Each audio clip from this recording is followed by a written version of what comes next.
Hello everyone, this is Megan with Hustling for Excellence, and today I wanted to talk to you about self-care. I know, you're probably sick of hearing about self-care. It's like the new buzzword anymore and everyone's talking about it. But you also know how important it is. You know, we all want to give and take care of others, but it can be hard to do that if you don't take care of yourself first. You know, in this country, especially in the United States, we seem to wear it like a badge of honor. Like, oh, look how much I sacrificed. I worked this many hours and I only got this much sleep, but I did this, and this. It's not a great thing, really. If you're not taking care of yourself, how can you continue to produce and, live your normal life and serve the other people that you need to serve? You know, one of the things I say to people is, it's like on the airplane when they tell you in the event of an emergency, your mask will drop for oxygen. Secure your mask before securing those around you, including children. It's the same idea. You have to take care of yourself first before you can take care of others. Now, here's the part that no one tells you about with self-care. There are some harsh realities that you're going to come across that are going to be a little scary and might make you want to take a step back. But they're absolutely important, and I want to tell you about them up front so you don't run away when you run into these little harsh realities. And by all means, I am absolutely 100% for self-care. Just so you know, these things will happen. First, you're going to disappoint people. And you know what? That's okay.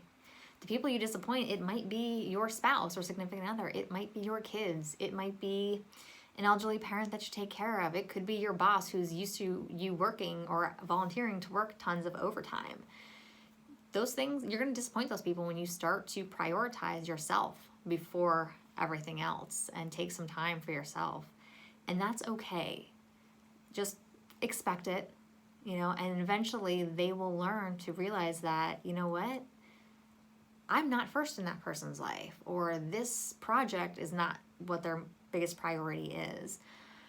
And hopefully you can retrain those people to realize that, no, you're going to put some boundaries down and you're going to put yourself first. And that's actually the second, boundaries. You're going to find that your boundaries that you create will scare some people off.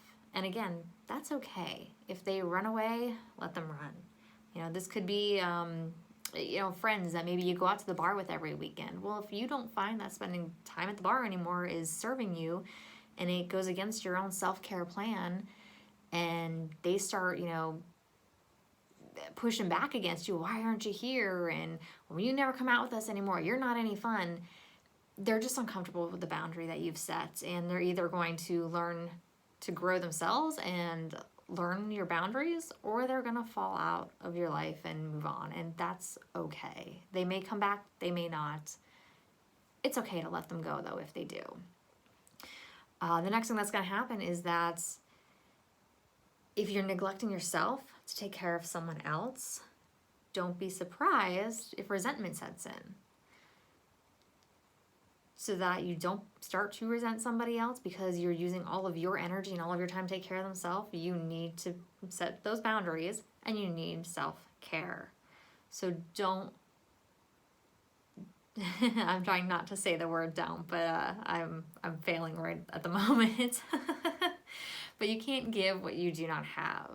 So before you start neglecting your own self and creating resentment towards others, take care of yourself first.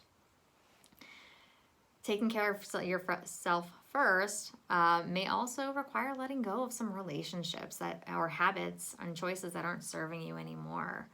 And again, that's okay. You're going to find that, especially as you grow and you prioritize yourself, you're going to run into relationships that maybe they've been hanging on, but everyone knew that relationship just needed to end because it just wasn't serving you or even the other person anymore. And again, it's okay.